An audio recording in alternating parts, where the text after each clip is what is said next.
I want to say good morning to everyone and a very, very warm welcome to you all from Los Angeles, where I'm visiting family. It's really an honor to have each and every one of you here with us. You're such an amazing group of women, and I thank you with all of my heart for your dedication and courage, for showing up to be part of our dialogue at this time of challenge and opportunity in U.S.-Russia relations. I want to really give a very special welcome to those of you who are joining us for the first time.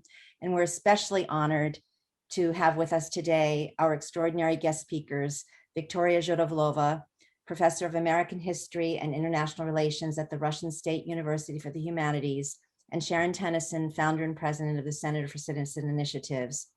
I'm excited that today's dialogue is a collaboration co-hosted by Women Transforming Our Nuclear Legacy and the American Committee on U.S.-Russia Accord, ACURA, with deep gratitude to Katrina vanden Heuvel and to our dear Russian friend and partner, Nadezhda Azhgikhina. Also, my deep gratitude to the Plowshares Fund Women's Initiative for their generous support in making our dialogue possible. This is our third dialogue, and since we met in May, we have at last witnessed some encouraging developments in U.S.-Russia relations. Last month at the Geneva summit, Presidents Biden and Putin reopened a dialogue, agreed to return our ambassadors to their posts, and they reaffirmed the Reagan-Gorbachev Declaration: a nuclear war cannot be won and must never be fought. Many nuclear policy experts, former government officials, and NGOs have been calling for our leaders to reaffirm this declaration for a very long time. But with humility, I can say we were the only group of Russian and American women who called for this in our open letter to Biden and Putin on the eve of the summit. With all of us gathered here together, I want to take a moment to celebrate the publication of our open letter in leading media outlets in the US and Russia, and to thank all of you who made this possible. Jessica Slate for planting the seed in our last session, all of you who said yes to the idea and worked in collaboration over thousands of miles and many time zones on Zoom, by email, by phone, who endorsed and signed our letter, calling on our presidents to create light at the end of the tunnel and reduce the risk of unthinkable nuclear war. And deep bows of gratitude to all of you who worked to get our letter published as an op-ed in Novaya Gazeta and Novaya Izvestia. And to you, Katrina and Nadezhda, for linking to our letter in your superb articles in the Washington Post and The Nation.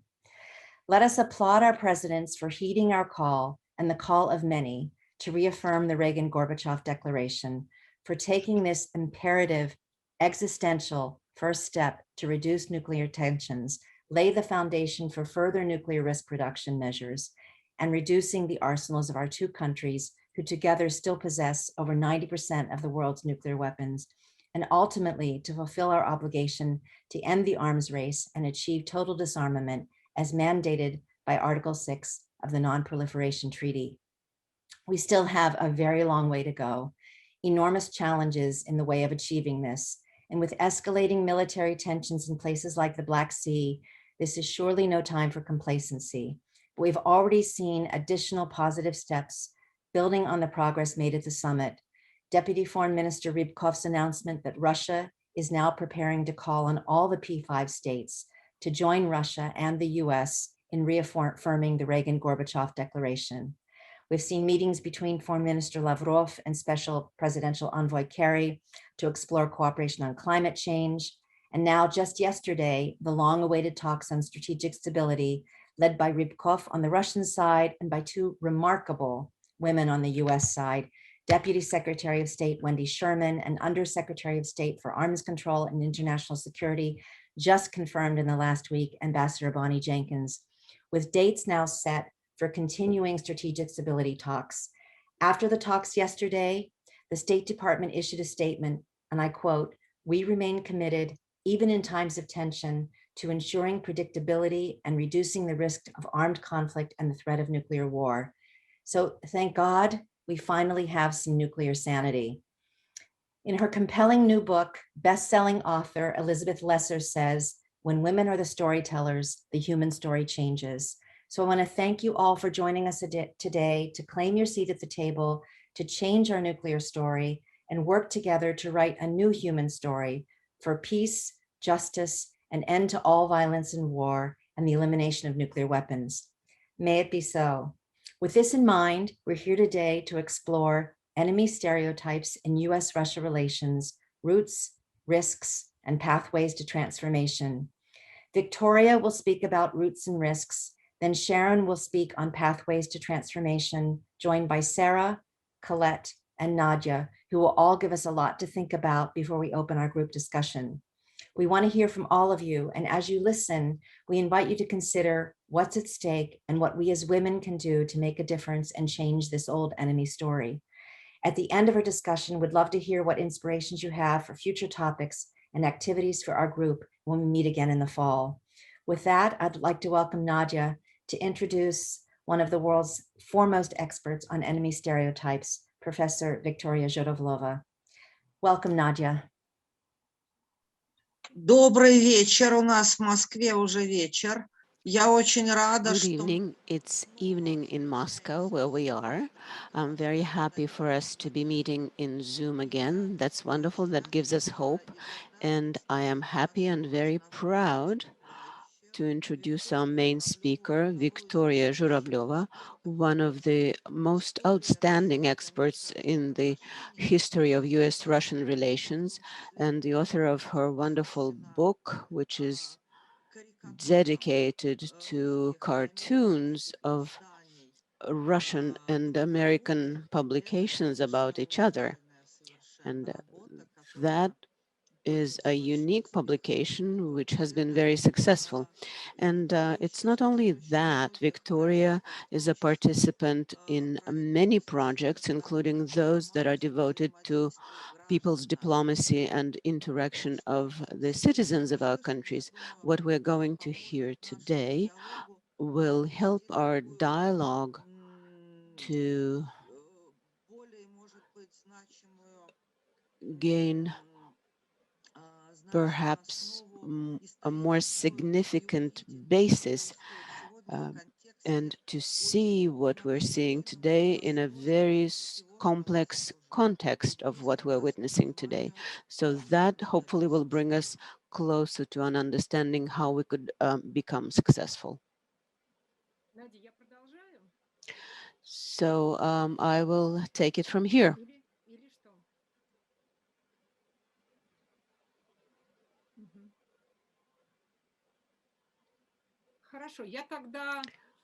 Okay, so I will start today's conversation.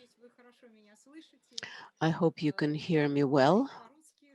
I will be speaking Russian and go through everything I want to say today. My PowerPoint presentation will be in English. You will be able to see it on your screens, and I will launch it in a minute.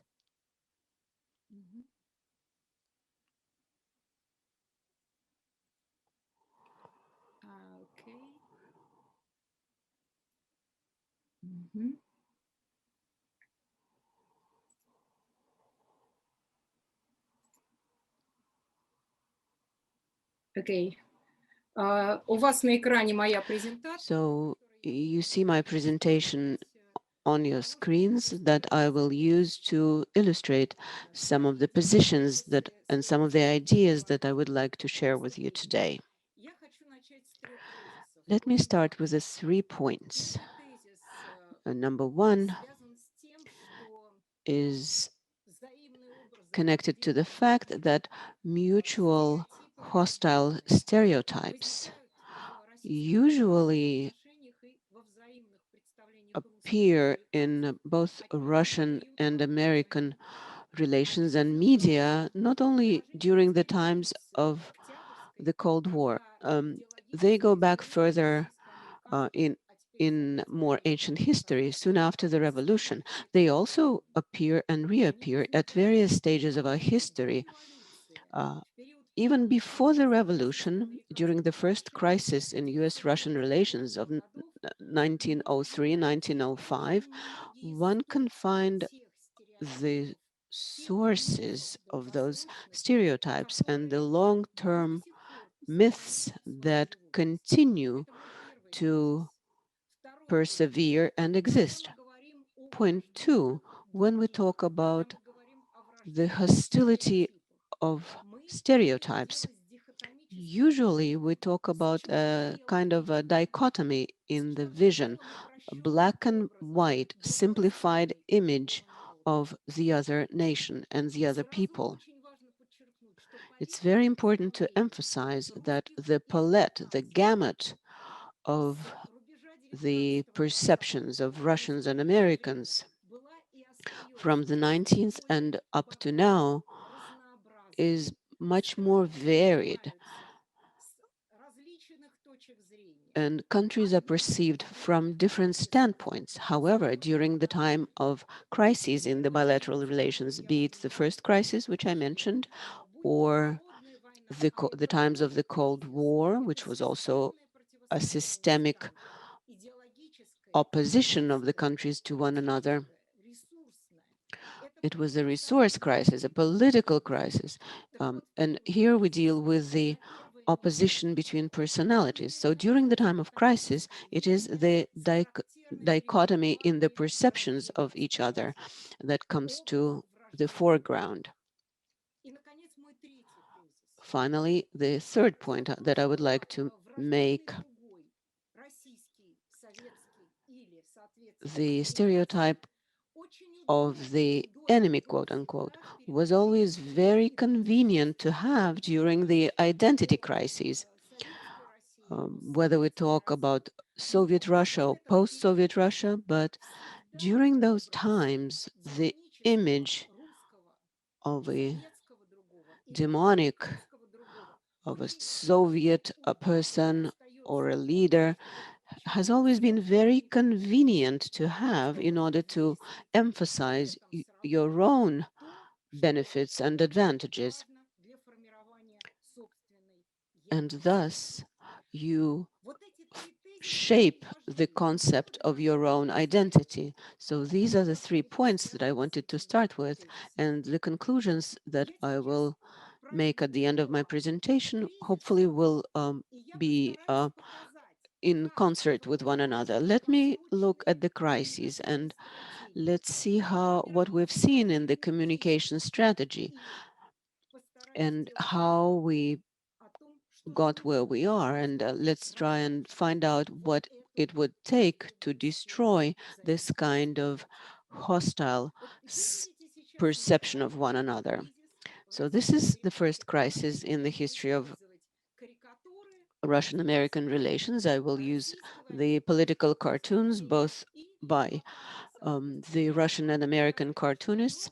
I will not be able to show you too many because we don't have enough time, but I will try to visualize some of the ideas that I want to share. So during the time of the first crisis, we're beginning to see the emergence of the hostility matrix, when there was opposition between the two countries in the Far East during the time of the Russian-Japanese War, when the Soviet Union made a choice in favor of Japan, when the first war of images started. In Russian and American media, we started seeing and shaping of something that will become the nourishing medium that will feed this kind of hostility matrix. If we look at these two pictures, one relates to 1903, and so does the other one. 1903 is the Kishinev pogrom. This is when the war of images began. It was the Kishinev pogrom and the beginning of anti-Russian campaign in the pages of American publications, media. At the same time, in the Russian Empire, the official press or semi-official press, and this is what you see on the left from the New Time, pre-revolutionary paper, New Time. You see how they showed the duplicity in the policy of the United States government. On the one hand, they come out in favor of defending the rights of the Russian Jews. They sent petitions to Nicholas II. However, the cartoon shows how Uncle Sam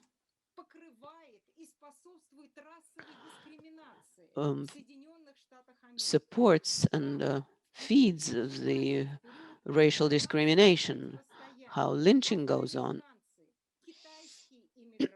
how the Chinese immigrants become the object of discrimination, how they're persecuted, and the path of progress which is traveled by the US vehicle, this freedom and equality, is ready to run over anyone who does not respond to the interests of the United States. On the right cartoon, you see the image of Nicholas II as portrayed by American medium.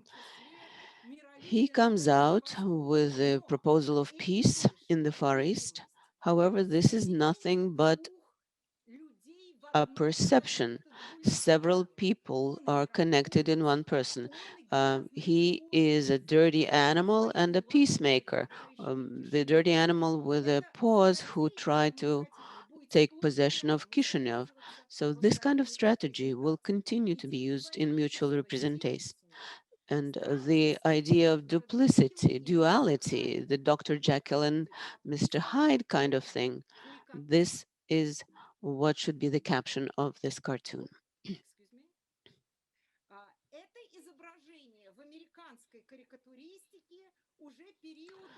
Now, this is the cartoons from the beginning of the Russian-Japanese war, the expansionist ambitions of the Russian Empire. And this image still perseveres, the Russian Goliath and the cunning David, a backward empire against a modern little country. For now, this David um, in the beginning of the 20th century, but then it will be the Georgian Goliath, Georgian David. But look at the Russian monster. His awards for barbarity, for cruelty, for despotism, all of that will remain in the representations. Now, this is a Russian primitive cartoon, the picture of Uncle Sam, almost Russian folk art kind of a presentation. This is how Uncle Sam is making a choice in favor of Japan and forgets all about Russian-American friendship.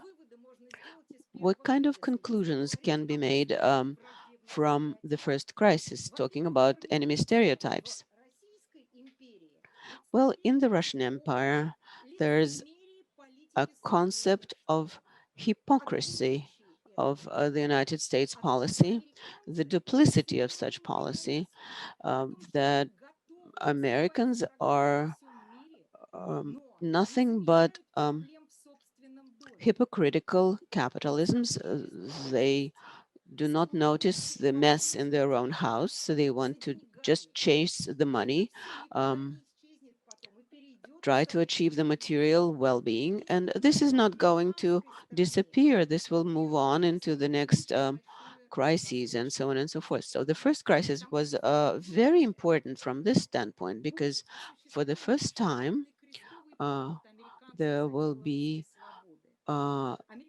it will be followed by the first American crusade for the Russian democracy and Russian renovation of the Russian Empire.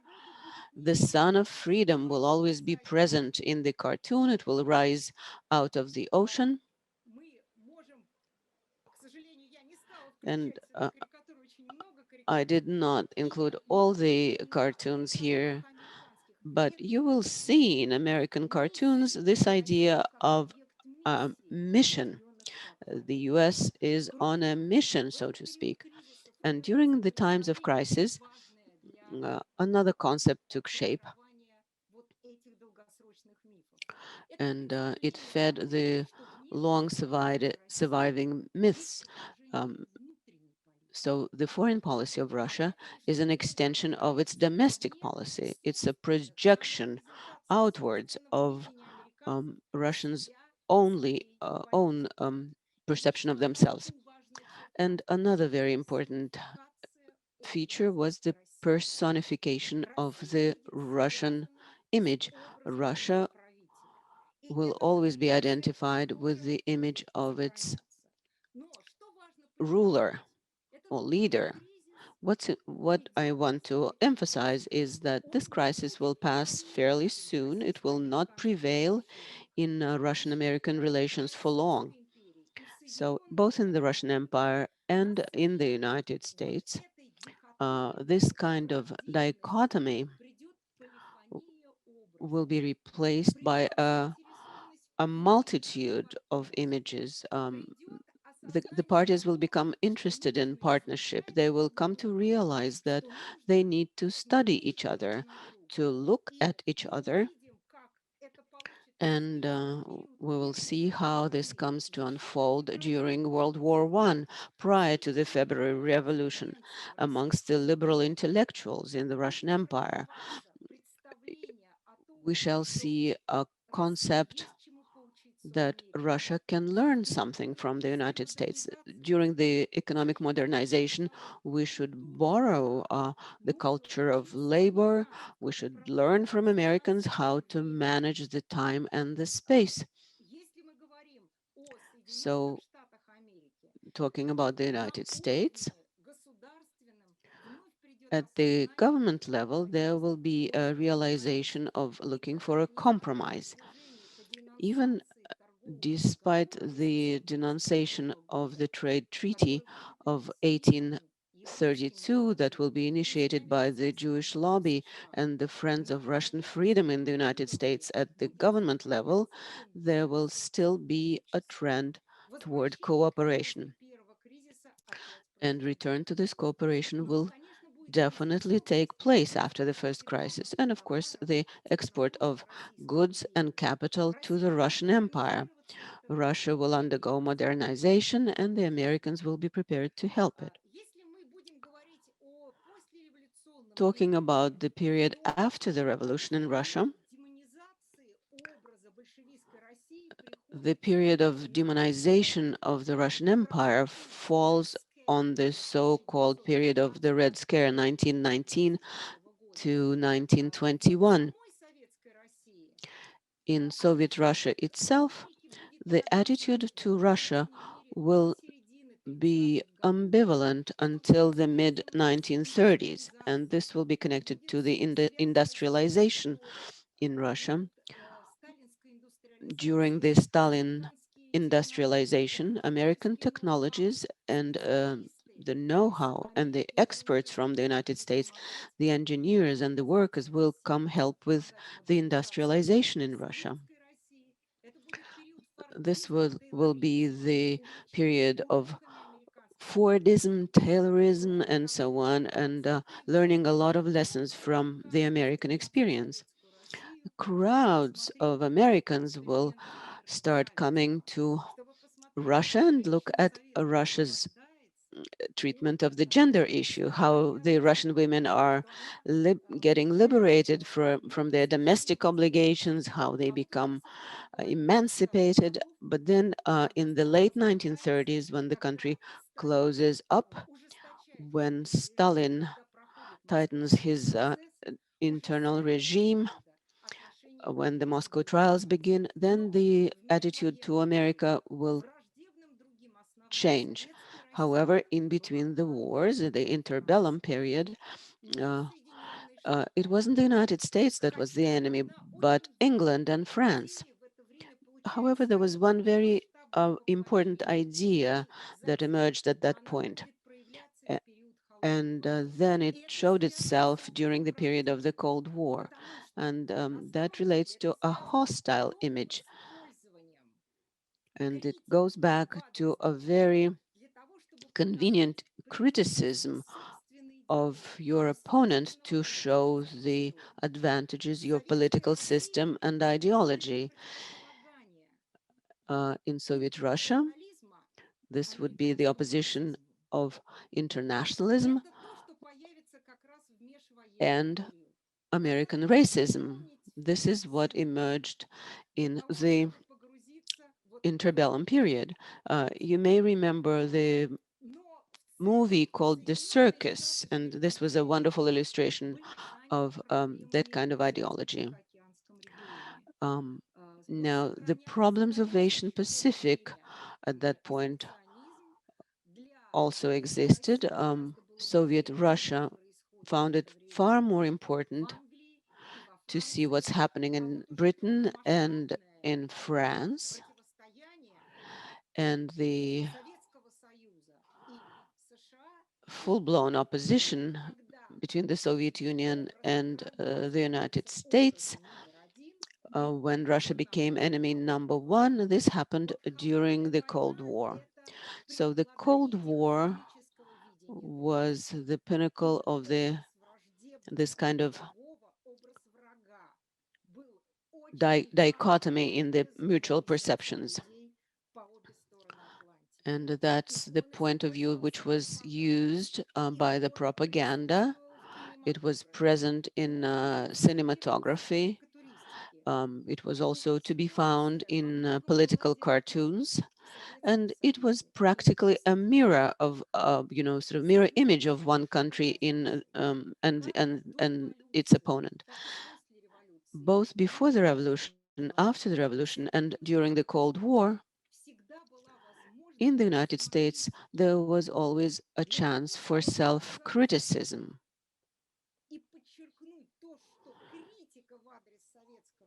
So they criticized the Soviet Union or the Russian Empire, depending on the time, was used not to take care of the issues at home. It was also shown in the cinematography in the 1960s in the American movies. There was an upsurge of the critical perceptions of the United States. It was the movement of the left in the United States. So whatever was possible to do at that time, it was done. However, that was not possible in the Soviet Union. Now, coming back to the hostile stereotypes. So we see this kind of stable stereotype selection. If we look at the other side, we will see how they work. Let's go back to the earlier ones. Soviet internationalism versus American racism. Under capitalism, under socialism. The idea that had been tested during the period between the wars. Same thing, same idea of the communicative strategy. The stigma of American democracy, the Statue of Liberty will be often used in the cartoons to underline that the statue was not free. For example, in this one, it's a cartoon of freedom the American way. It was then made into a poster, this so-called American kind of freedom, the hypocritical freedom, which is not freedom in essence, this idea of hypocrisy and double standards, both in the domestic and foreign policy. This will be used extensively. Look at another kind of contrast. So here is to underline the unemployment and poverty and the social evils. 1951, 1968 cartoons where we have Soviet benefits of the free medical care, the guarantees of employment, and so on and so forth, as opposed to unemployment in the United States some people in America having all the material sides, and that's this happy picture of a Soviet citizen. And on the right, the picture in the United States. Some are flourishing, whereas the others are on the brink of poverty. Now, this cartoon summarizes this kind of hostile image, enemy image, the double standards, the hypocrisy, both in internal and external policy. So this is what the emphasis is on. Now, Soviet pacifism versus the US militarism. Another very common method for forming the enemy's image. You see here the cartoons created in Russian and this is how I translated the arts, sciences, and so on and so forth. Soviet pacifism versus American militarism. The same dichotomy which emphasizes the advantages of the Soviet Union as opposed to the situation in the United States. The Soviet system is better, the Soviet people are better, and the Soviet system guarantees and actually defends the interests of all the people throughout the globe. And the Statue of Freedom, which is not really freedom, this is 1987, a very probably ultimate publication during the time of the Cold War. You see the bombs and the militarization in the United States and how the United States defines its position on the international scene. What do we see as portrayed by Americans of the Soviet Union?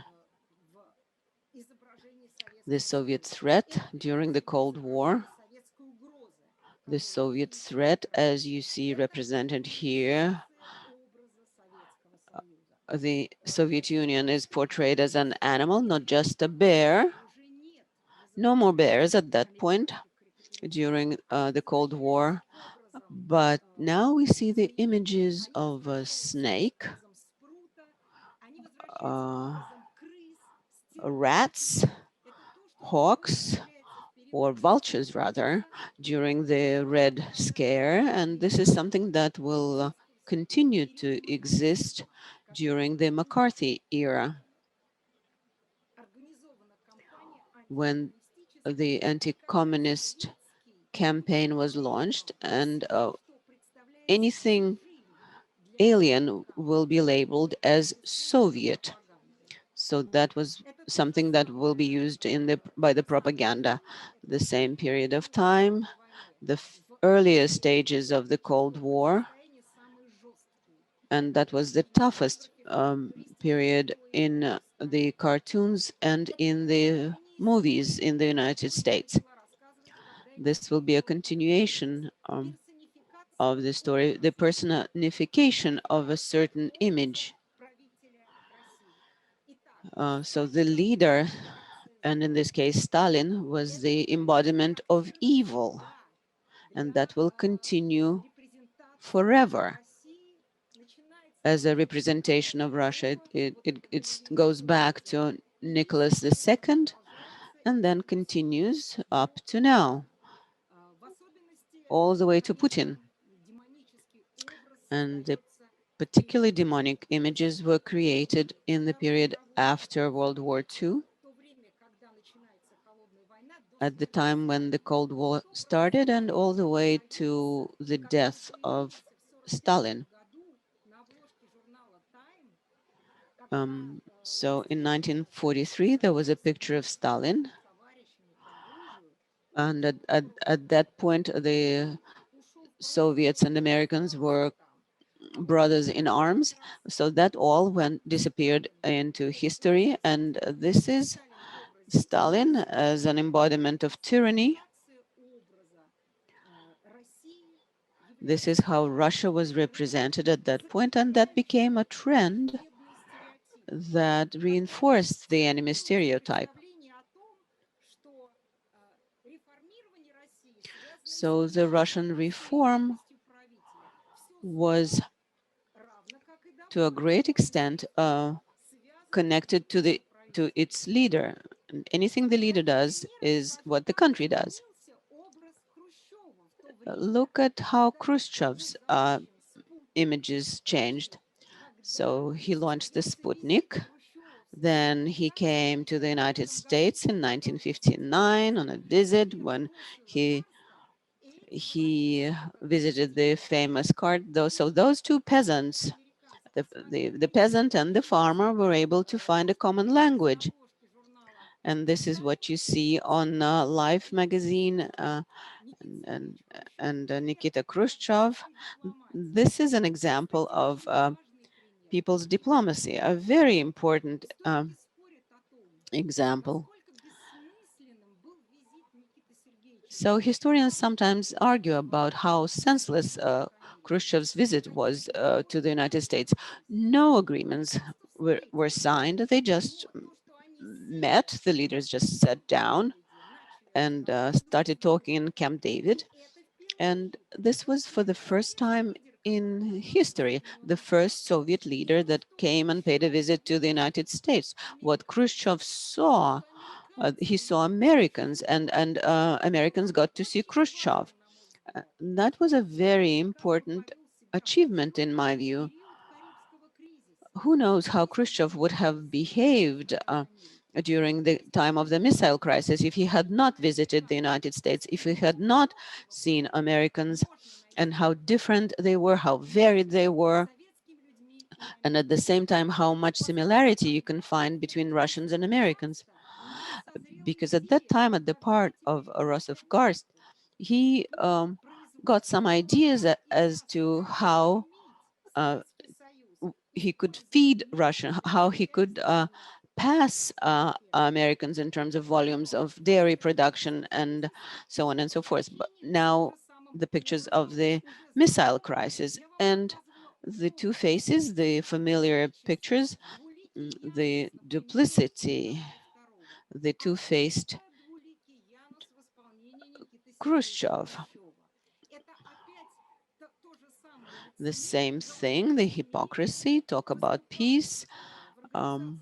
So Khrushchev made a speech at the UN General Assembly, suggested complete disarmament, but at the same time he places missiles in Cuba.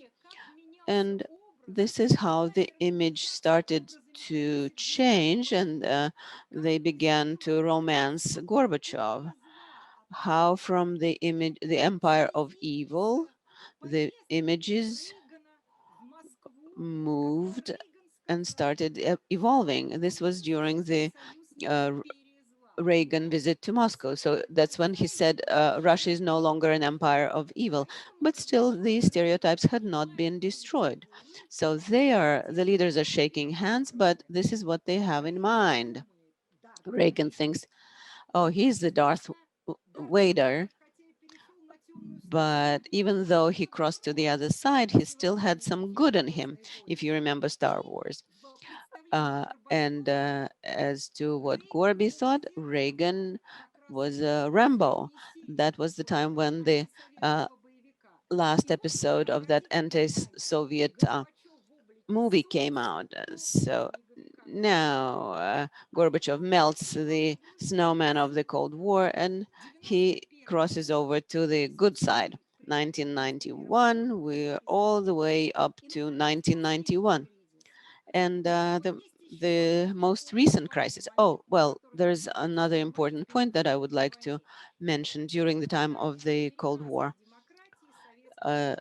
American democracy versus Soviet totalitarianism, American freedom versus political slavery.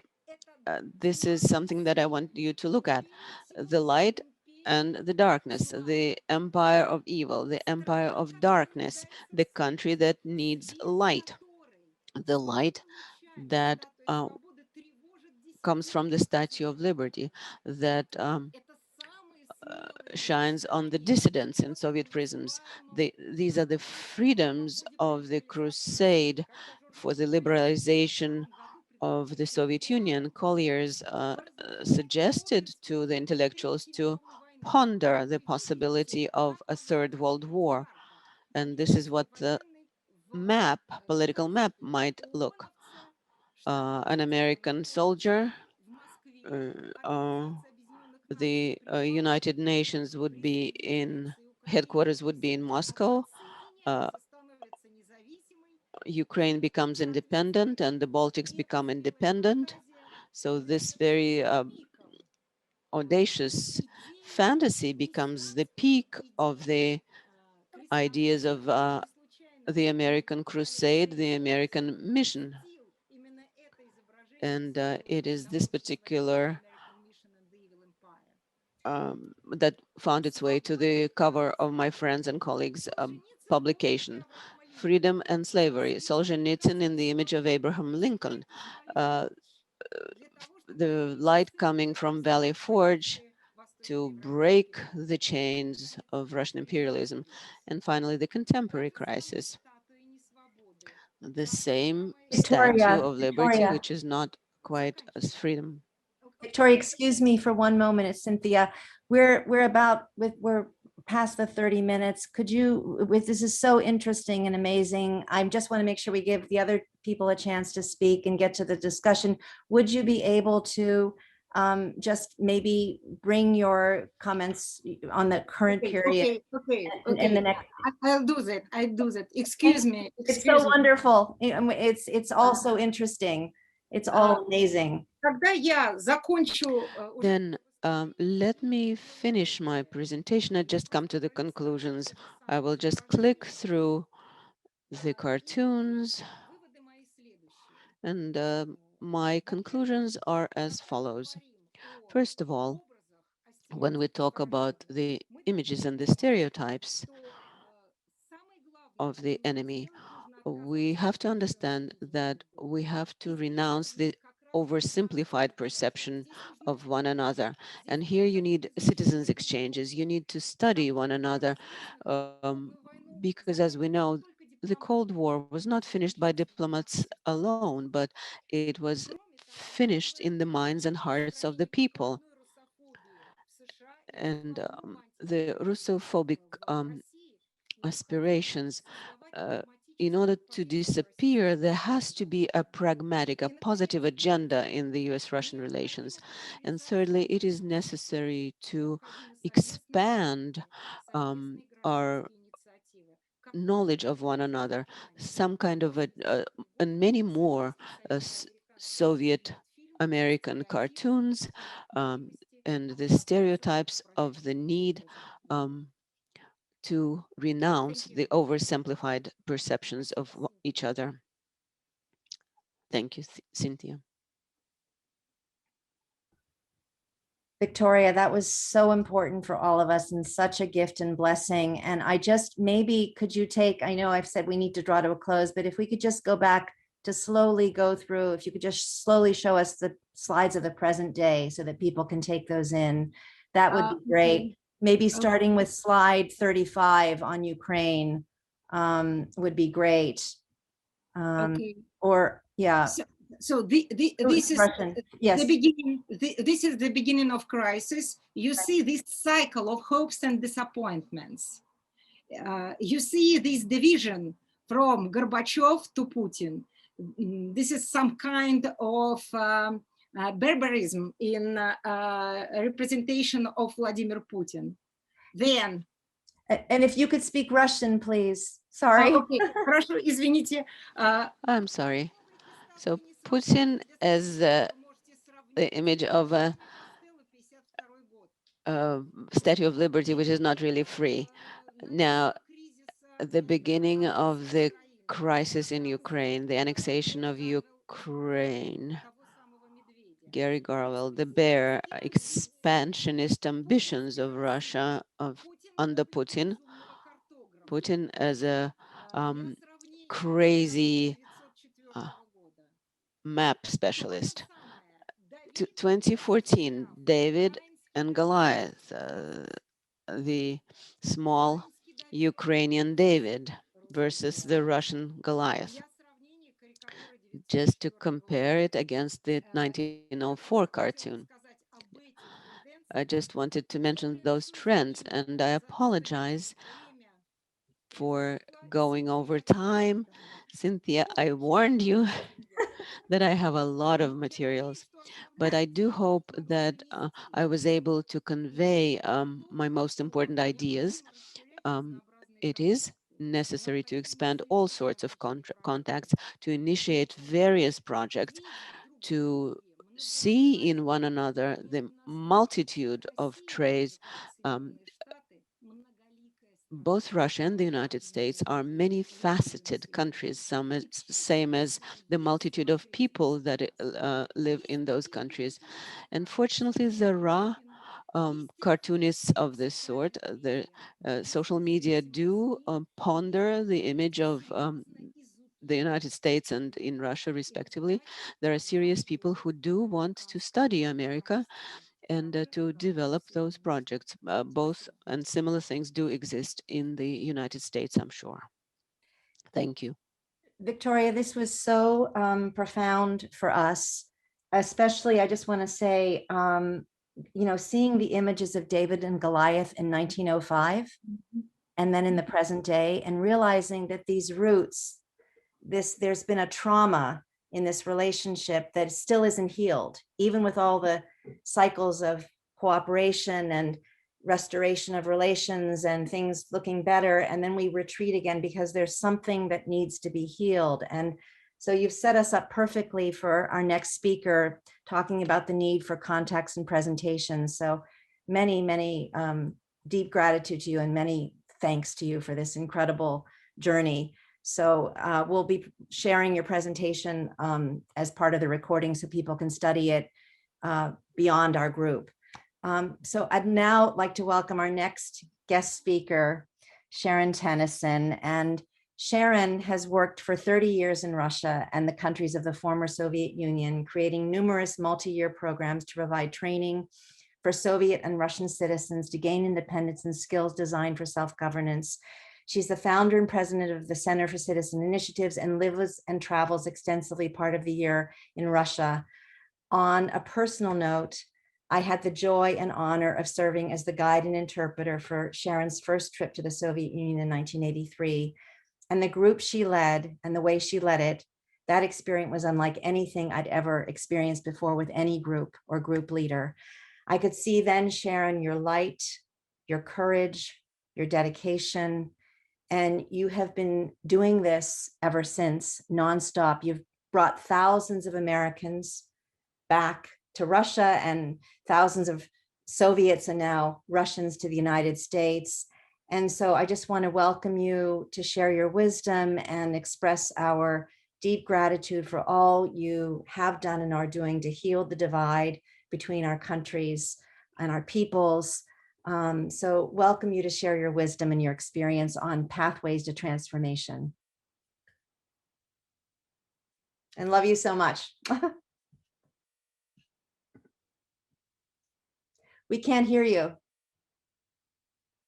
Sharon, you're muted. Can we? Sharon? Sharon? We can't hear you. Can you hear me now? Yes, yes. Okay, great. Okay. It's a little bit different from my normal Zooms.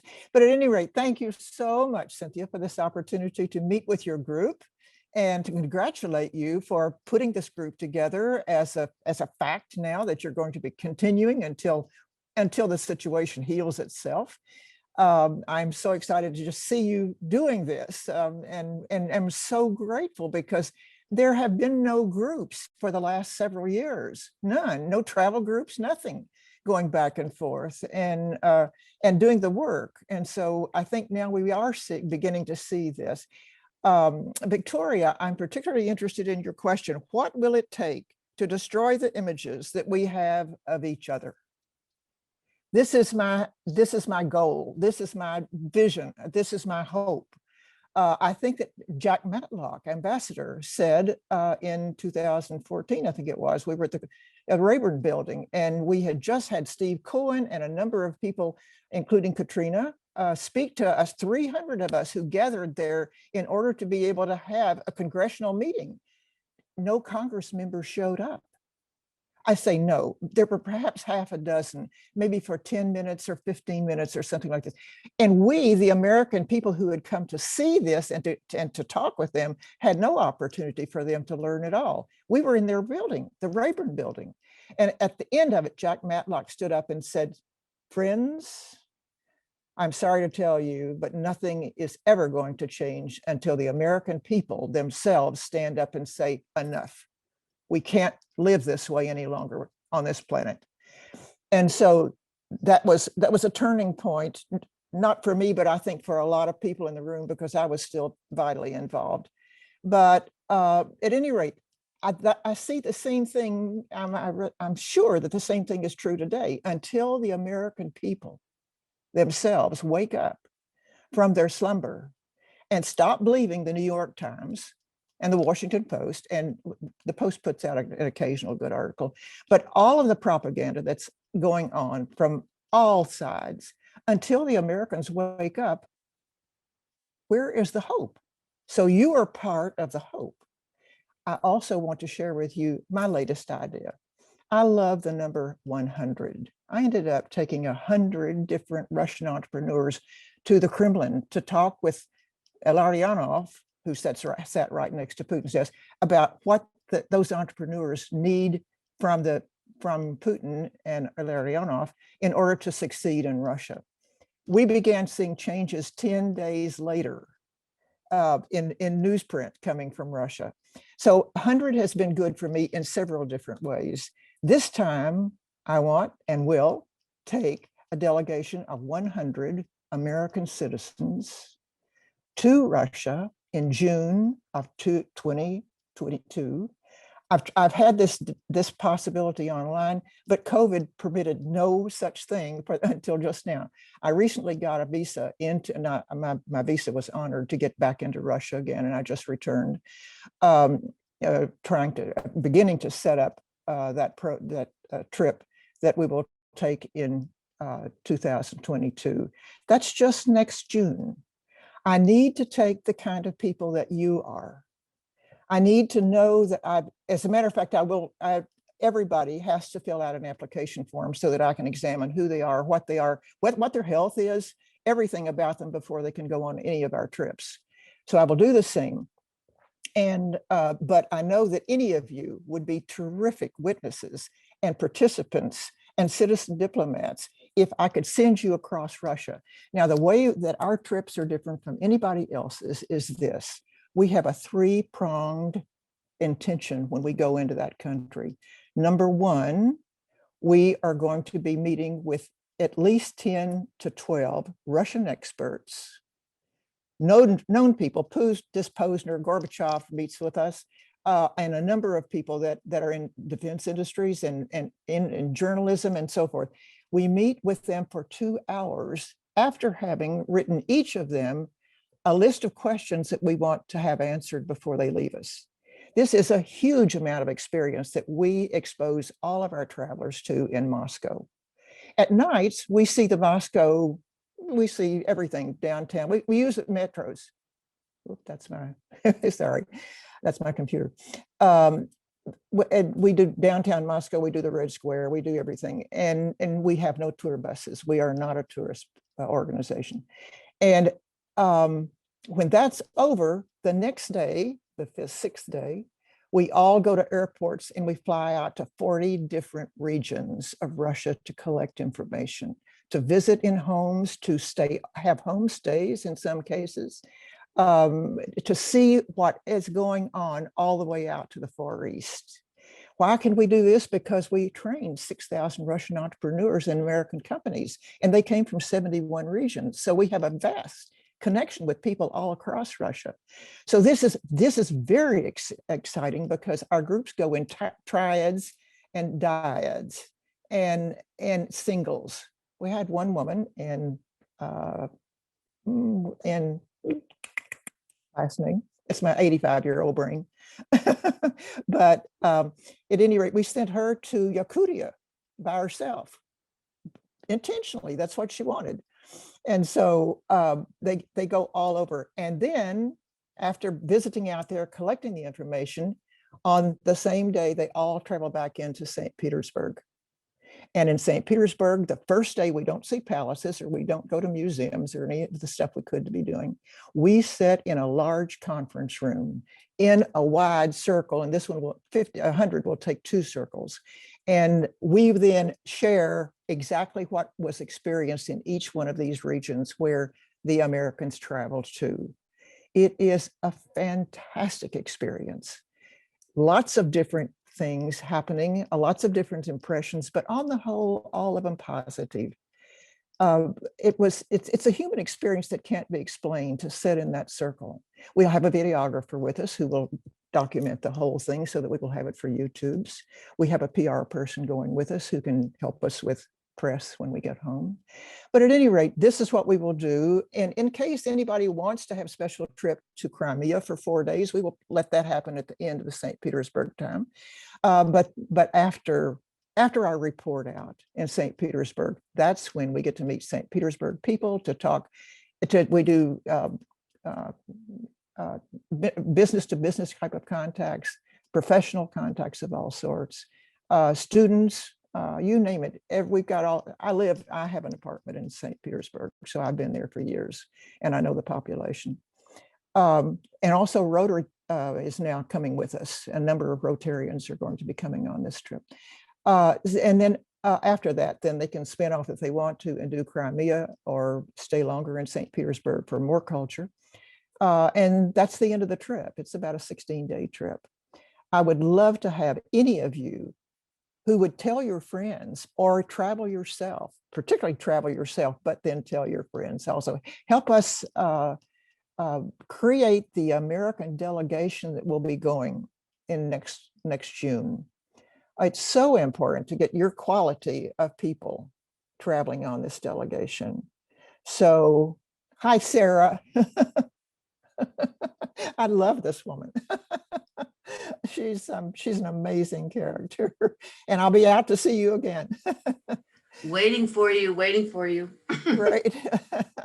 So that's my 10 minutes worth. So this is what I invite you to do, and would love to have any of you in Cynthia's network to be able to travel with us. Thank you so much. If you have any questions, I'll stay later and then you can ask questions. Sharon, it's just amazing that you are doing this, still at it, nonstop at 85, and so dedicated. And you took the first AA groups over to Russia. And that became a whole sobriety movement. You've done so much service, trained so many business people. So there isn't time to go into all of what you've done, but I know you said you have a book to share for anyone who wants to know about your work. So you're going to make it available to everyone who's on the call. And so if I want everyone to know that, that's a very generous gift to all of us. But Sharon, when I have to say, when I went off to do other things after the Cold War ended, because I thought I didn't need to worry about relations and nuclear war, Sharon stayed right in there and she's been at it ever since. So really, thank you so much. And I now really want to welcome someone you just gave a shout out to, Sarah, who's part of our group, who lives in Novosibirsk. For those of you who are joining us the first time, is a very gifted journalist, writer, and activist, really hands-on with the people there. And you, Sarah, have hosted some of Sharon's people coming in. So we welcome you now to share your experience and wisdom going back decades also in citizen diplomacy. Thank you for all you do. Thank you. Well, it's late. Actually, I live mostly full-time now in Altai, in a village, but I'm in Akademgaradok right now, looking after my in-laws. I want to thank you all for this. An honor to be with you guys, and a thrill to be talking about a subject that is near and dear to my heart, citizen diplomacy, because it changed my life. and it began by accident, I guess 4 years after Sharon was already in the field. By chance, I was working in film and I wanted to make a change, so I decided to say yes to anything. And one of the things that showed up was an opportunity to travel around the Soviet Union training for the Moscow Marathon while drawing attention to ending world hunger and peace, and then running the race. So I was a marathon runner, so I thought, well, that sounded like a good idea. So I joined this group that turned out to be totally crazy people, an offshoot of EST, which anyone who remembers the 70s was a self-actualization group, so complete lunatics. And I don't know how much was achieved in terms of citizen diplomacy, but it was an epiphany for me, because within a few days, it was August 1988, and I said, this is it. This is the most exciting place in the world. I'm going to do this. This is what I want to do, which I didn't know what that meant because nobody knew, right? It was just, I think when we talk about what's needed now, those of us who have been a part of this for the last 30, 40 years, it's to remember that feeling from the 80s and early 90s, you know, the can-do feeling. And when we sort of suspended all of those horrible caricatures that Viktoria just showed us, and really looked at each other as human beings, and opened our hearts and our minds to what was happening. So that happened to me, and I went back to New York and decided to go to Columbia University to study Russian and Soviet politics. After 2 years, I decided to go back to practice my Russian, and instead of the usual academic program, I decided to again go with a citizen diplomacy group, which was an NGO this time, and it was more of an exchange. Part of the money we used for our trip was going to be used to bring the Russians back. This was 1990. And that was when I first came to Akademgorodok. It was, we had homestays. So I stayed with an amazing woman named Kira Grebienik, who was a local deputy. So it was love at first sight. And we, massive cultural program. I went back, graduated from Columbia, and they invited me to come back to the university to teach. The plan was 4 months. I would go back to Russia, now it was Russia. 5 weeks into Russia appearing, I showed up to teach for 4 months to experience the transition to democracy. And the plan was to go back and go to grad school, but I'm still here. And that was February 1st, 1992. And I just didn't go back. Well, for visits, because all kinds of opportunities. For me, there were way more opportunities in Russia than there were in the US. I sort of already saw what a woman who was changing careers, at what I thought at the time was considered old, 38. There just weren't a lot of doors were open for me. Here, it was whatever, I wanted to do, I had opportunities to do. So I created an NGO, and Kira Grebienik and I bonded again, and 3 years after I arrived, we got $2 million from the USAID to expand this little information center we had into the Siberian Civic Initiative Support Center Foundation and Siberian network of civil society organizations that was the first of its kind. So in the midst of all of that, I was very also then involved in citizen diplomacy through both, often asked to be on juries for American programs. At the time, it was again, the beginning of the 90s, there were dozens of these programs, and a lot of them educational. So, the Flex High School program, University Year in America program, Muskie grad program. I sat on a lot of these juries, and then with the Siberian Center, all kinds of programs for NGOs by sectors and partner programs. And so we would identify from all over Siberia, since our network went from 2 men to Zaypaikalsky. At the time it was Chita. So I got a good look at a deep and broad look at citizen diplomacy and exchanges on the US side of things. And what I saw was that, the vast majority, 95%, it was Russians going to America. There were not that many opportunities for Americans to come to Russia if they couldn't self-finance. And look, this was wonderful. I mean, I still, not long ago, I was talking with some friends who were going on about their trips to America, 20 years ago. And, it was, wonderful people who had great opportunities to have this experience, but it wasn't particularly transformational. And I have seen, some extraordinary work from some of it going in the other direction. What I also had noticed over the years, especially with the education programs, that a lot of people moved to America. And I was not necessarily interested in supporting that. I was interested in people coming, being here and supporting the development of Russia. I thought was necessary. I, at the time, thought a strong Russia was something that we were all striving for, that would bring peace. So I saw an awful lot of people left Russia through these programs.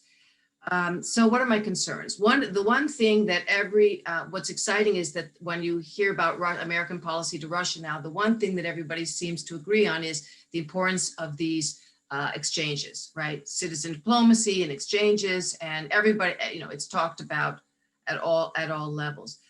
What I'm worried is they're going to crank up the same system that will, again, primarily be, Russians going to America. And we have a completely different situation now. The objective is I think, has much changed now to where we really need to be focusing on using citizen diplomacy and these exchanges to promote peace through greater understanding. And unfortunately, that need is primarily on the American side at this time, because as in our letter, we put the statistics, 77% of Americans have an unfavorable impression of Russian. The latest data from Levada on Russians' attitude towards Americans it's gone up. It's anti-American, unfavorable. It's 54%, but still 77% is much more. We also know, and all of my Russian friends and colleagues here know, and Americans, Russians know about America. They watch American movies, they watch American TV shows, they listen to music. I was surprised. I mean, obviously in Akademgaradok, a lot of people here either had relatives or friends in America, but I was surprised when I moved to the village in Altai. This is a village in one of the poorest regions in Russia, and amazing amounts of people in the village have relatives living in America, or good friends living there. What we need now is to promote more and more Americans coming here so they can break through some of what Sharon described. And I think step number one is this enhanced State Department warning, travel warning. It's level 4 red, do not travel. Yeah, thanks. Travel. I mean, this is ridiculous, and it's very damaging, and it's of course a constraint to people coming here or any thought of exchanges in terms of Americans coming here. So my final words is to say what I think is needed, and I'm not saying this because Sharon's here, but I really think she has the perfect program for the moment. I have hosted it, I think, 2 or 3 times here, and the model is perfect. As I said, it's exactly what's needed now, because you have, Americans coming here, they travel around. It's not just Moscow and Petersburg. They're going out to the regions, and they're working, at a very grassroots level. We set up here when we host these people, we're looking for their interests in the widest range, so that if it's medicine, if it's NGOs, if it's AIDS groups, if it's women's groups, whatever it is, we meet those needs.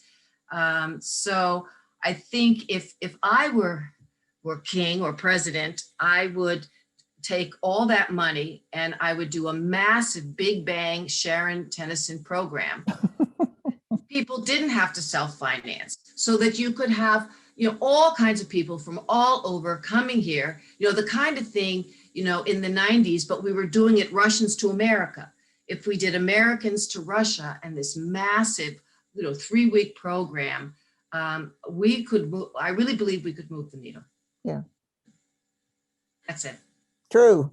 Thank you. Sarah, that was such a call to action for all of us, following Sharon's call to action and Victoria's demonstration of how deeply these stereotypes and enemy ways of looking at one another are rooted and what needs to change. So this has been just a beautiful journey and unfolding. And thank you for, taking us back to that can-do feeling. It's people that really feel so disempowered, I think, today, and don't feel like they can do the impossible. And we tried to do the impossible, and we did do it. I say that humbly.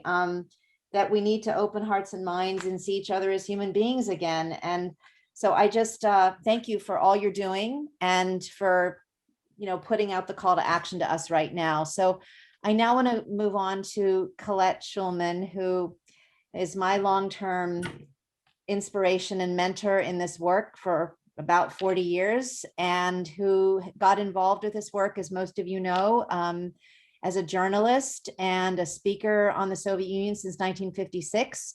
One of the most thoughtful, reflective, always takes me higher and sets the bar higher for every one of these sessions before them, asks me really hard questions. So Colette, we are really thrilled to have you as our advisor here with us today to share your wisdom and thoughts on what others have shared and where you think we need to go right now. Welcome, dear. Thank you, Cynthia. Can you hear me? Yeah. Good, good. I'm unmuted. Yeah. Everybody hear me? Yeah. Good. So Victoria has given us a true scholar's analysis in depth of stereotypes, and it deserves a much more careful look in our own time, so to speak, and I'm going to do that.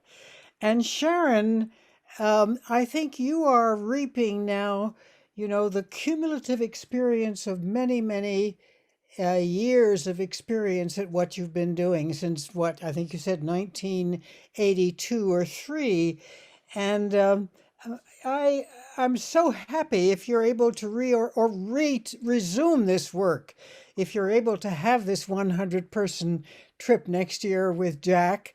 I'm sure you make your delegations consist of different ethnic groups of Americans so that Russians Total. thought about that. There's no question about that. That's so important. And Sarah agrees that this is a wonderful model. And of course it is.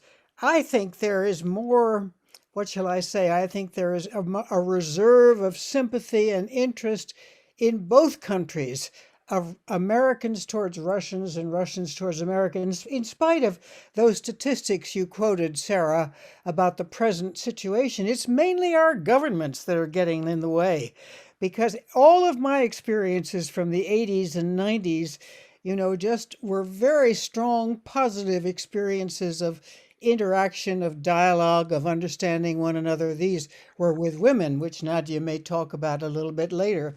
But right now, I want to bring a somewhat different perspective that may seem a little negative to you at first, but I think it's important to have it in mind. In his Charles Dickens, in his novel A Tale of Two Cities, the first sentence, which is now a famous one, is, "It was the best of times, it was the worst of times. It was a time of wisdom, it was a time of foolishness." And I would replace that foolishness with stupidity, defiance, and increasing fear. In many eras of humankind, I think extremes have existed, and they've been in some sort of balance much of the time. But now I feel that they're way out of balance. And in my town, I hear many people feel and say, we're living in a bad time. Times are very tough right now. And what they have in mind, of course, are the extremes of weather, of drought, of floods, of wildfires, of melting of the Arctic and of the permafrost. Terrible. And they also have in mind the extremes of human behavior and government behavior in our country. For example, in Russia, and also in Russia, there are the extreme severity that seems to grow of repression, as it does in Belarus. And in the United States, there are more guns circulating that have led to more crime and murders. there's defiance of the Constitution, there's an unwillingness to accept the honest results of an election. People feel that far more bad things are happening than good things. That's a perception. And of course, the media exaggerates all of this and spreads disinformation. I think these are not all stereotypes. I think they exist. They are perceptions that reflect realities on both sides. They exist, they're serious, they will change only gradually. And I'm talking about the human and government behaviors, because global warming may not improve, it may get worse. In fact, everything may worsen before it improves. And it is, in a way. Yesterday I read about Bard College, I don't know whether any of you did, that has had a 25-year history of lively, good exchanges with St. Petersburg. And suddenly it's been declared an undesirable organization by the Russian government, part of a new law. And there's a second new law that requires educational institutions to register everything they do, and they will be monitored, public lectures, and NGO websites, and of course all international exchanges like the one with Bard will need government approval. That, of course, has been the case for a long time. So my question to all of you is, what does this mean for 15 or more Russian American women looking forward for possible pathways? Of course, it will be simply wonderful if Sharon is able to go through with this marvelous trip planned for next year. But we do need our embassies to function at a higher capacity to pass visas, to give people visas in order for a lot of programs to develop. We called for this in our op-ed letter to Putin and Biden, but even under the best of conditions, that is going to take time. So I began to think, should we be focusing in what we do partly on some of the big issues, the big problems that we face worldwide? Climate change, nuclear proliferation, in fact, weapons modernization, pandemics, I think that's not for us. Financial crises, that's not for us. But for example, sister cities. We've made a lot of progress in this country at the city level in working on climate change, making places better insulated, putting solar panels on roofs, changing to electricity. And I wonder whether it's true in Russia. Maybe Sarah rather can tell us what's happening, if anything, in Novosibirsk. Is it true that the Sister Cities program still exists? And if so, could it be enlarged? Would that be a good channel, for focusing, for example, on climate change? I think it might. Then I also had the thought of perhaps on nuclear proliferation, of our writing letters to a number of high officials in the United States and in Russia, and raising questions, letters that are simultaneous and coordinated, raising questions like, do we need more land-based missiles? Do we need that triad? It took us years to negotiate a decline in the earlier ICBMs with the Russians, with us in the Soviet period, and we were very good at achieving that. And now we're appropriating money to build more ICBMs, giant monster missiles. I think we should pose that question, as I did to the CEO of Northrop Grumman, which is getting a lot of government money to do that. And it's not for nothing that the Chinese in remote parts of their country are now building silos for new ICBMs, land-based missiles. So that's something we could focus on. Of course, this would have to be very carefully done. The letters would have to be well written. It might not come from a group, but as we said, I think in the op-ed, we would say we are 15 or we are 20 Russian American women who are very concerned about this. There are other questions that we could ask. Anyway, that's one suggestion I have, because I think we need to prod our governments. The military industrial complex in our country is very, very strong. And I dare say it probably is in Russia. But beneath that, I have a strong feeling that the attitudes of Russians and Americans, if they went on more of these trips, more Americans to Russia, I agree with Sarah about that. I really think that could change if we brought our governments around to the kind of thing Cynthia mentioned, where Wendy Sherman and Bonnie Jenkins and a woman's leadership group are taking on the subject of strategic balance. This is very encouraging. So there are good signs and there are bad signs, but we need to work with the good ones. And I think maybe at this point, Cynthia, we should turn to discussion because there isn't that much time, and I'd love to hear what some of the others have to say. Okay, well, Colette, I just want to say thanks for taking us to a literary level with Dickens, The Best of Times and Worst of Times, and for bringing us back to the hopeful times, and also for really bringing us to what's at stake. And that's really the bottom line here. And it was the bottom line when I got started, when Sharon got started, when all of us got started. What's at stake is the planet, the future of all life on Earth, everything and everyone we know and love and cherish. So thanks for bringing that all to us. And before we go to the discussion, we have Nadezhda, who is going to share with us. So Nadezhda, again, we wouldn't be here without you and bringing all of your remarkable friends here and colleagues like Victoria and everyone else on the call. And thank you for all you do, for your courage and dedication, your gift of writing, your passion, standing up for the rights of so many. Welcome. Я буду говорить по-русски. So I will be speaking Russian. Thank you very much, Cynthia. I would like to continue what Colette was talking about, and we've been together for a long time, and we published a magazine together, which was called Мы in Russian. I think it's very important to continue the personal interaction.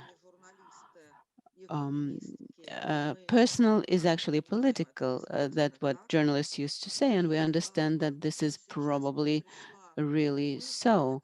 So it just occurred to me, I believe, and it's very important, and I would very much like each of the participants could write a few words about how they started this interaction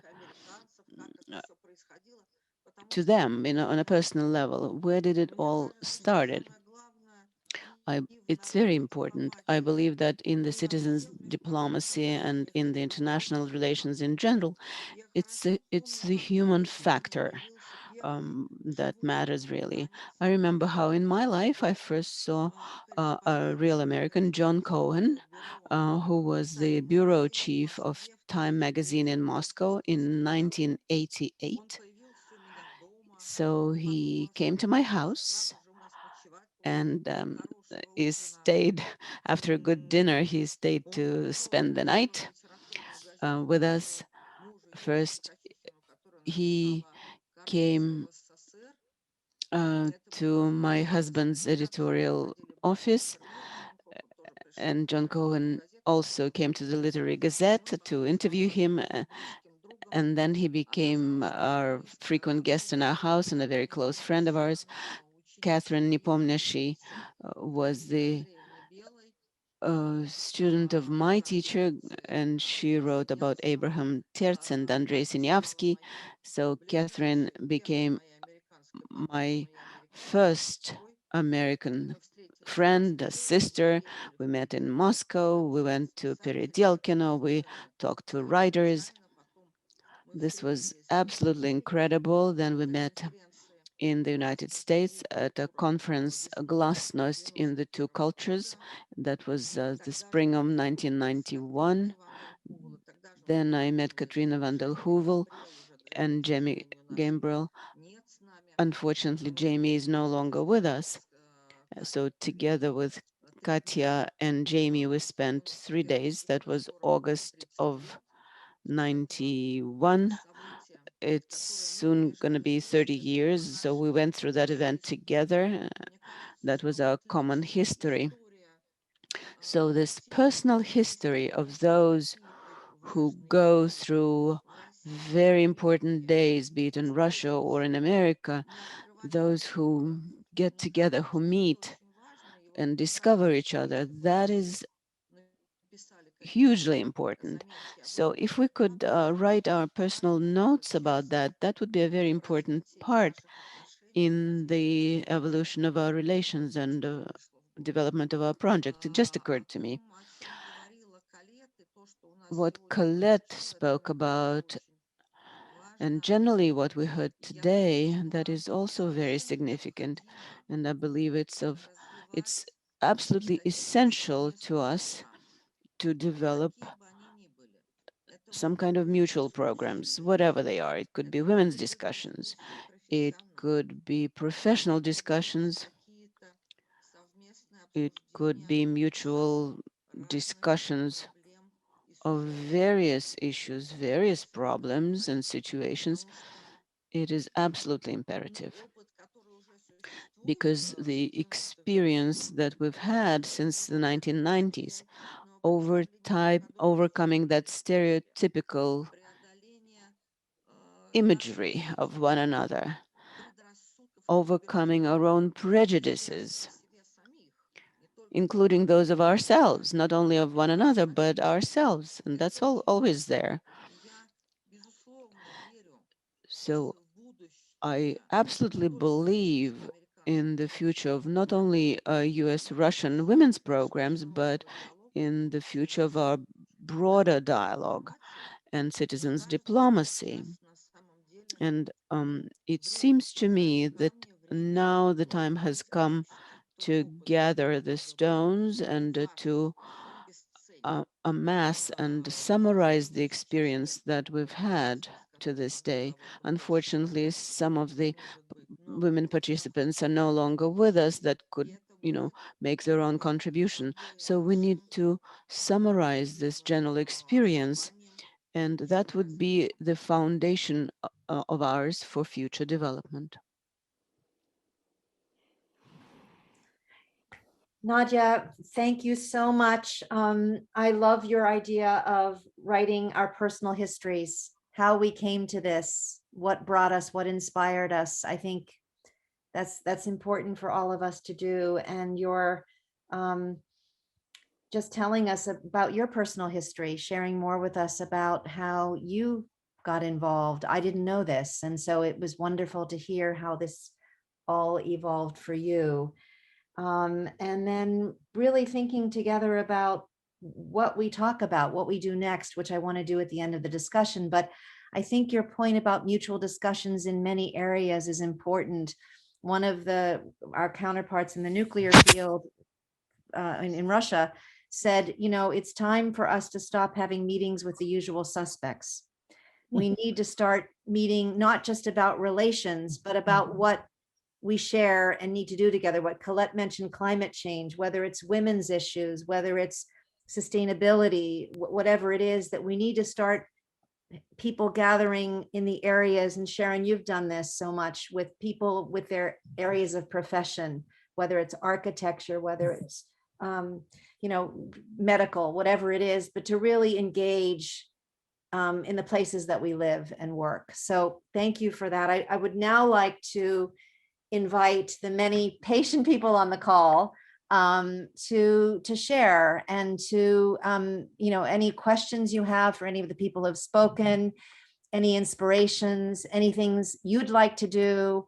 please, we want to hear from all of you. So we open the floor up. Who would like to speak?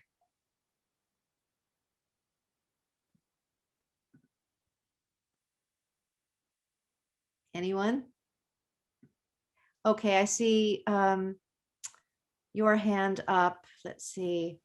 Marina, please, welcome. Welcome, welcome. We're so happy that you're here. Thank you very much. Я, наверное, тоже по-русски буду говорить. So I will always also speak Russian.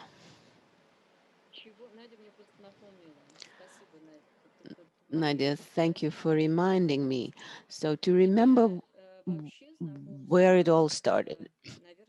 For me, the first meeting with an American was Colette Shulman, you Colette, at the Center of Gender Studies in Moscow. And meeting Colette, getting to know Colette, changed my life. I started working on the issue of gender violence in our country. And at that point, I was a young intern at the Institute of Social and Economic Problems and the Problems of Population. I was just getting to know the gender issues and the research on that. And Colette just said, why doesn't anyone research the issue of gender violence? So that set me thinking and became a landmark in my life that brought about a major change. So what can I say today about our relations? Thank you very much for the wonderful presentations and discussions and ideas. So it makes me think and inspires me, and I don't think I can give you a short answer. What resonated with me is that we should look for new subjects and new topics, and of course, climate change is a topic that is relevant to anyone and that brings us all together. So I know that I live a little bit of in Russia and in the United States, so I know and I do see that we have a different vision of the problem and we see different possibilities and opportunities. But I think what we need to do is to establish interest groups and invite colleagues or friends to participate. And I do believe in our women's diplomacy, diplomacy of people as human beings. And of course, I also work in the area of human rights. My organization was listed as a foreign organization in 2016. But I believe that now is a good time because people are opening their eyes. In Russia, there was always this sort of a dual attitude to the government and to official standpoints. Recently, everybody wanted to have a strong leader. Everybody wanted to see Russia strong. And there are still people like that. But in general, I believe that it would be great to let people meet each other, get to know each other. And that is very important.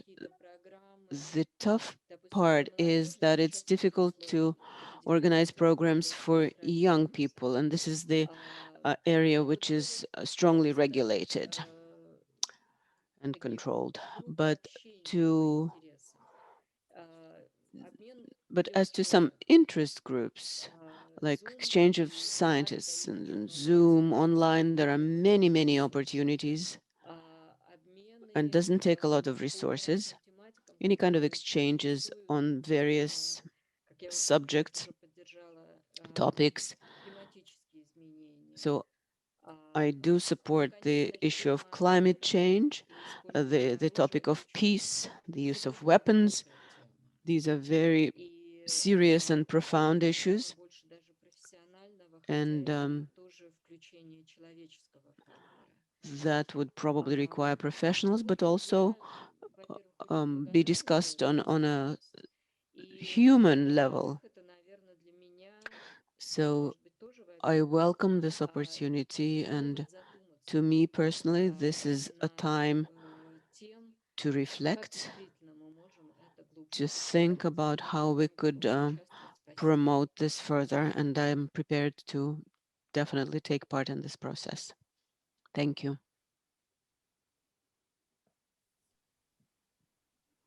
Thank you so much, Marina. Really inspiring. And I love that you want to invite your friends and colleagues to participate, because I think that we've been keeping this very small as we've gotten started. We've gotten to know each other. Nadia, in her wisdom, said, Cynthia, let's keep it very small and have real conversations, that where we can really speak intimately. And then we've created a very strong foundation at this point, I think.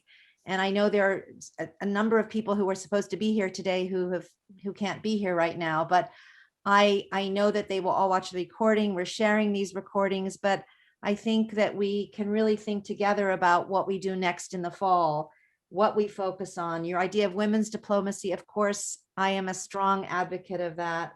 And focusing climate change, that's a theme that, as you said, brings us all together. So let's think about what we can do as women to advance this and as human beings. So thank you so much for that and for all of your amazing work on behalf of women for so long. So I'd like to hear if there's anyone else who would like to share at this point, any other comments, questions, inspirations that are on anyone's mind.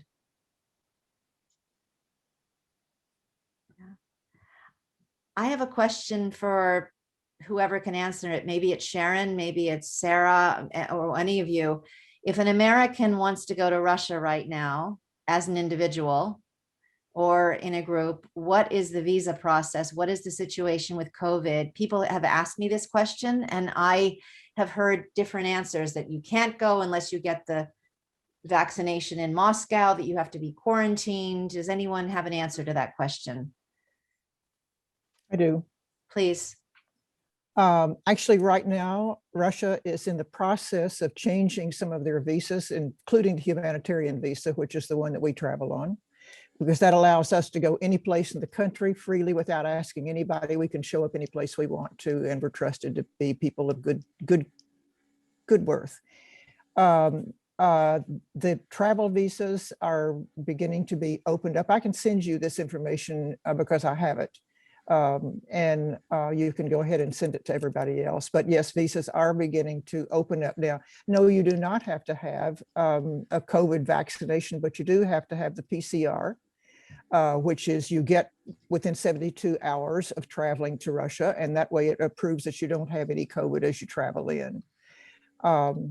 It's an interesting dance that they're doing with COVID right now, because Russians many of them are not interested in having a vaccine for a number of reasons, which are understandable if you know their history. But I can give you all of that information. It comes from Chris Weaver. I don't know whether any of you know him or not, but he's the one who presents all of the facts about Russia, its finances, the way it's governed, who's governing what. If any of you would like to have this report, I can send it to you. I received his latest a couple of days ago. It's a 36-page report, very, very instructive. And so he's recognized by New York Times, by the Financial Times, by major papers across the world for his good reporting on all of these issues. A lot of people base their financial interests in Russia, particularly joint ventures and things like this, on his work. Thank you, Sharon. That'd be great to get from you, and I can share it with everyone. That would be really Great. helpful. Do you have to quarantine for those first 3 days before you get the No, results? No? no. You just, all you have to do is prove that you didn't have COVID within 72 hours. I see. Okay. And that's all. Okay. Well, that's great to know. And are tourist visas available as well? Or Tourist visas, the whole visa process is being reworked, but yes, those are available. okay. Or will be available within the next few months before the end of the year. Okay. Okay. Great. And obviously we will be taking in this large group, so I don't think there will be any problem at all. Okay. Wonderful. Wonderful. Colette, did you want to say something? Is Sarah still on? Yeah. Yeah. Sarah, you live in or near a very large city. And I'm just wondering, I was taken when I first heard about you, I think I read a piece that you wrote for the Nation Online about citizen initiatives in Novosibirsk. And you were saying what was interesting is these were not NGOs. They were individuals coming together to do things in the city that were needed, whether it was beautification or more green parks or whatever it was. And I thought this is this something new? And what is possible now in Novosibirsk in the way of what we're talking about? Of course, if one of Sharon's groups came to you, a small group, that would be wonderful. Well, they come. Is there They any come. They also come to Novosibirsk. They come to Novosibirsk. No, they come to Novosibirsk. Yeah. Well, I actually now live in a village, so for me that's been sort of even. Yes, I know. Uh-huh. So that and what's been interesting in the village, and this just started. I think COVID helped people getting, because the village was the most passive. I mean, my Russian colleagues here. A lot was going on in Novosibirsk in the cities, and people have been active. I mean, it's why I ended up staying here. I mean, I was responding to requests for information. So I was just meeting a need that was there. Then when we built this house in a village 20 years ago, I mean, it was the absolute opposite. A czar, glava, and everybody passive and terrified. And that was pretty much the way it was until last year. And we've had now one big victory. And so things are starting to really, I mean, this is mostly what I write about. I try to capture a much broader picture. Again, if you look, which is what I want to come back to you and say, an interesting idea and maybe entry point, what you brought up about sister cities, because I do think, again, when you try to think, how do you make something like this really, what's the hope, what's the link? And in Novosibirsk, sister cities, the sister city was Minneapolis. And it was in the early 90s. I mean, this was a perfect match. Mm-hmm. All of a sudden, I'd never met people from Minnesota. There was this wonderful, a lot of exchanges, and the first supermarket, the first pizza, actually in Moscow now, if you go to there's a bakery called Kuzina, that was all from a guy named Eric Shogren, who first came over with the Sister Cities program. And then it became somewhat dormant. I went to Minneapolis to meet with an American who had been here for years. And, we tried to sort of make it happen again, but this was already sort of the end of the 90s. And, Russia wasn't that in anymore. And when 9/11 happened, Russia was just not at all of interest to people. So that light went out. But I do think when we try to think of what can get people hooked, this idea of cities, it's an interesting idea. Yeah, And I think it is. exploring. Also, I've been starting Zooms between Rotary clubs in the United States and in Russia, and those are doing great. Yeah. They're so excited. I sit in on a number of them. Mm-hmm. So we need to think out of the box. What would work next, not what worked in the past, because some of what worked in the past is fine. But I think there are other things that we can choose to look into, and Zoom is a terrific tool to be able to have meetings every week or every 2 or 3 weeks or whatever you wish. For instance, I could set up a Zoom on the Russian side for any of you who want to Zoom with a particular type of person in the United States, or in Russia rather. Mhm. I can set it. So whether you're in Russia or whether you're in the United States or not, you can have a Zoom contact in Russia if either Sarah or I can find the person that would be similarly interested in having a Zoom connection. Boy, you are a great resource, Sharon. Absolutely. Well, you know, after 38 years and lots of I programs. also want to ask our Russian friends, Nadia, are you still there? Yes, I'm here. Because of what's happened with Russian laws that seem to be putting stricter frameworks around organizations and what they can do and what is subject to repression of some kind. I think our Russian friends need to evaluate these latest developments and figure out what is possible. You understand what I'm saying? It is very important. It is very important, and we have colleagues and friends, lawyers who could explain it and recommend what to be done. Of course, it is extraordinary situation, but anyway, it's possible to act, and there are different options to act. And anyway, it is very important to develop cooperation in different aspects. It's important to go on. And we'll see. It's not the end of history. Of course, I'm sure it would be better in some time, and we'll see that. But today we should do our best to develop all possible ways of cooperation. It's crucial. It's crucial. It's number one, I think. I mean, I was appalled to read what's going on in Belarus as far as civil society is concerned. Lukashenko has really created a purge. It's not just a crackdown, it's a real purge. And it'll take a long time for that very vibrant Belarus civil society to come back. Even the organization that our friend Svetlana Alexievich, yes. Yes.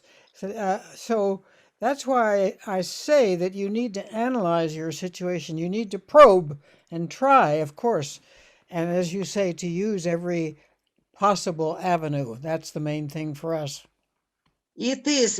Last night we had a talk with Svetlana. I hope the result will be published in the Nation really soon. And we were talking about necessity of real cooperation and coordination with global organizations, and solidarity is very important now, because everybody, despite all challenges, international attention is important. It makes difference. It's really important. And we do hope, and Svetlana Alexievich is an optimist as well, and she was part of our dialogue since the very beginning about nuclear disarmament and so on. She is one of us, and she is with us. Good.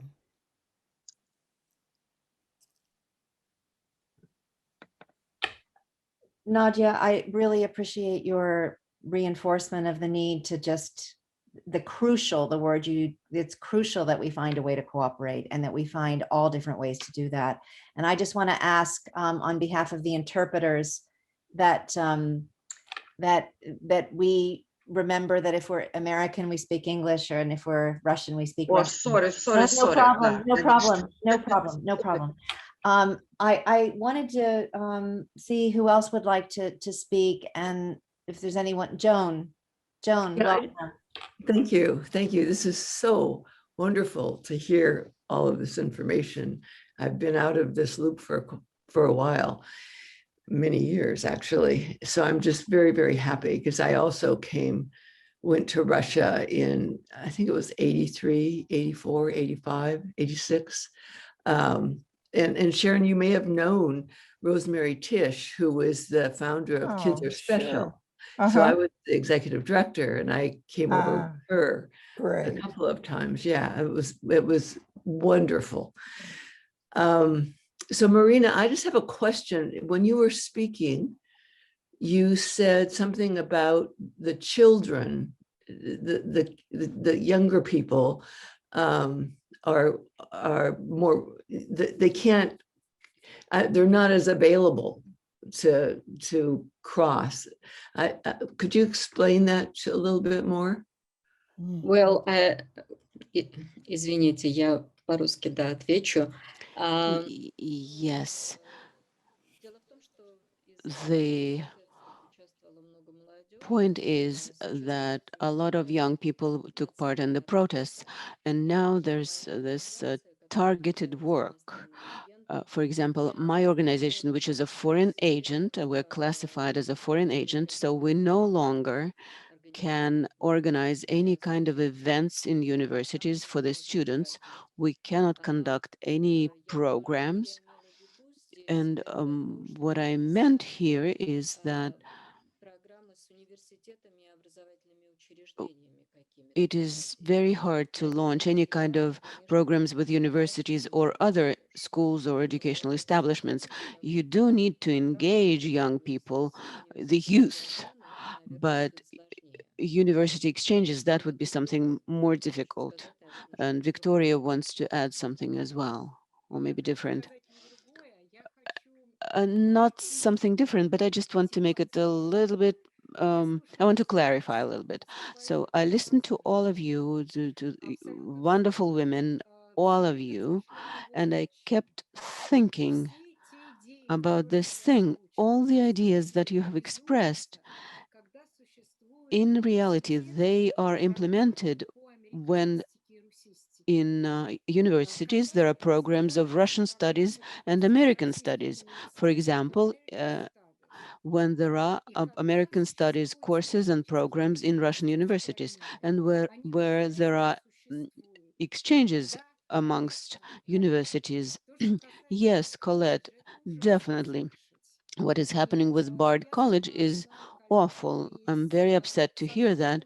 And I know colleagues from St. Petersburg University. I attended their conferences with Bard College. But fortunately, there are still ways. And when we talk about student exchanges, some wonderful things happen. We deal with young people. I have students from the United States come to see me. They do come to attend a Russian program, but they also come to me and attend my American Studies course, and they listen to our discussion of Americans and the United States. They're curious to see how we see them. And my students get an opportunity to understand what is true and what is false in their perceptions. And then they go back home to continue with their master's programs or PhD programs. They take part in joint projects that we organize for them. uh, uh, American professors, Russian professors sitting in different countries and working in different universities. We organize joint programs. We've had a good experience of cooperations for a long time with Middlebury College, Dickinson College.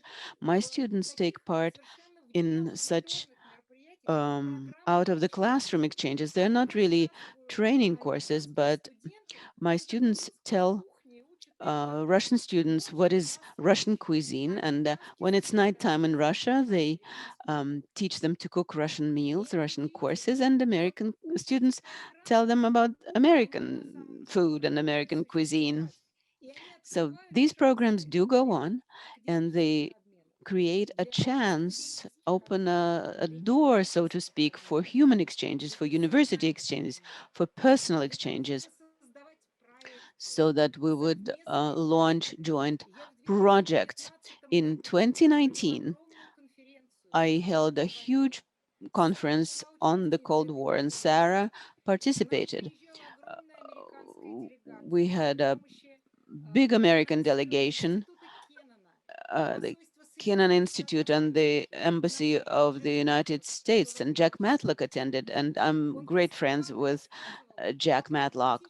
He spoke about the pragmatic agenda, about looking for ways, looking for means to cooperate wherever possible, step by step, disarmament, climate changes, uh, common threats and challenges, terrorism, because when there is a chance to cooperate and to interact, there is a chance and possibility of a dialogue, and that is the important thing. So Biden and Putin got to meet, and that's important. They started talking to each other. They never agreed on anything or signed anything, but at some point, Nikita Khrushchev started talking to President Eisenhower, and that was the important thing. When they entered into a personal dialogue, that was a major landmark. So I agree with Marina. There is an interest in patriotic work with the young people and certain limitations. But fortunately, I do have a chair of American studies in a huge university. There are two chairs of American researchers in St. Petersburg University and in the Russian University, and they're headed by women because men don't have it in them to discuss to develop American studies in Russia at the moment. So that creates tremendous possibilities, and we implement projects that would seem impossible, unthought of, unthinkable. So the May two they chairs, continue. May they continue. Yeah. Mhm.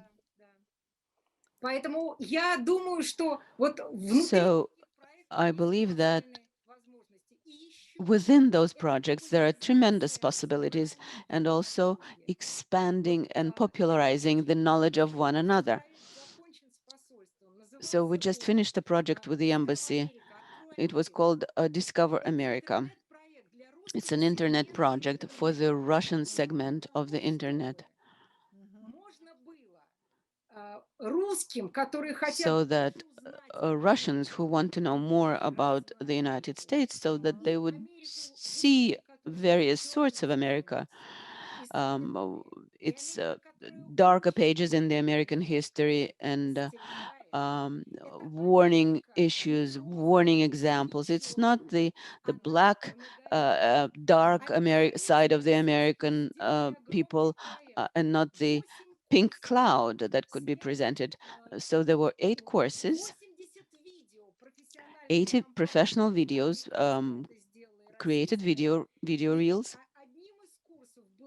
So one of the courses was that I wrote Common Past of Americans and Russians.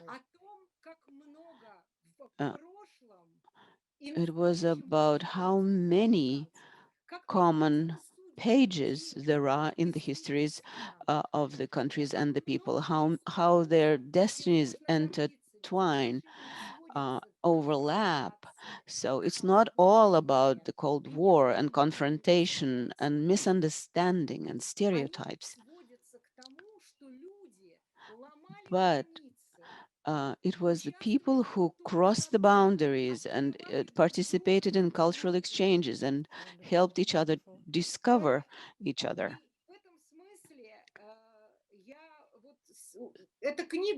So that book will come out of print in September. And it's 13 lectures in the genre of teaching for all. And I will send you the book by all means. So I am all for it, expanding any kind and all kind of exchanges. Victoria, I have one question for you. Do these students that come to you or get involved, the young people, do they have to be enrolled in a program in the United? Do they have to be part of an exchange program, or can they come as individuals? как участники программ. They have to be participants of programs, exchange programs that do exist between a Russian university and Middlebury College. There is a representation of Middlebury College in Moscow. It's not the Institute in Monterey, where I will go in November, but it's Middlebury College, and it does have its offices in Moscow. It's a huge hub through which students get to Russia, including our program. And is it going on Zoom now, or will it start again? Is it still going on now, or is it going on virtually, or how? Partly, частично через Zoom. In part, it's via Zoom, but then there's also the Fulbright program. Starting this coming winter, it will renew its exchange programs. We expect to have American professors visiting in our university. We will have summer school with American colleagues, Afro-Americans in the United States and in Russia. So this will be an in-person kind of course program. And I believe that inter-university exchanges will be offline in person starting September, because my students are now entering into the master's programs. That's great. That's great. That's really inspiring. Thank you so much. It's really good to know that's going on, and we can share that with people. We're coming to we've just gone a bit over time. Is there anyone who would like to say some closing remarks? We're planning to meet again in the fall. Would love to have your thoughts and closing remarks. If anyone has just a short thing to say about what they'd like to talk about next time, we have ideas here. Before I say goodbye to everyone, farewell, is there anyone else who wants to share something? Okay. Listen, I just want to thank all of you, Viktoria and Sharon, for joining us as special guests today and sharing your incredible knowledge and experience and wisdom, and for your comments, Colette and Sarah and Nadia, and for all of you who have participated. This is the way we actually change the world step by step. So we have many wonderful inspirations, I think. I love the idea of pursuing, and Sharon, I'd like to talk with you more about Rotary. I understand that the new president of Rotary has a very different point of view than the most recent president. He's from India, and I understand he's very committed to peace. Yeah. When he was approached with people who want to abolish nuclear weapons, he said he started to sing Imagine by John Lennon. So I think that Rotary could be a very wonderful venue, and I think the Sister City venue is a very promising venue. If we can look at cities that are ready to revive or continue or do this, I'd like to know more about what's going on there. And I know that the All Russia Forum in St. Petersburg for cities and regions has expressed an interest. I've been presenting there since 2014, and they've expressed an interest in city-to-city exchanges of best practices, sustainability, these kinds of very specific things. So I think that all those things are ripe. Women's issues. So I would welcome from anyone, as we think together, Nadia, about meeting again in late September, early October, what we would like to do next, activities wise, or what we want to talk about. There's much, much to do. So with that, I just want to say deep bows of gratitude, blessings. Have a wonderful August that we're taking off, and part of September. And we look forward to seeing you all again in the fall. And again, as we say in Hawaii, I'm not home right now, aloha, and sharing breath and our dreams together. So thank you so much, everyone. Thank you. Thank you very much. Thank you. Cynthia. Thank you, everybody. Thank you, and all the best. All the best. Good night. Good night. Bye-bye. Bye-bye. Bye.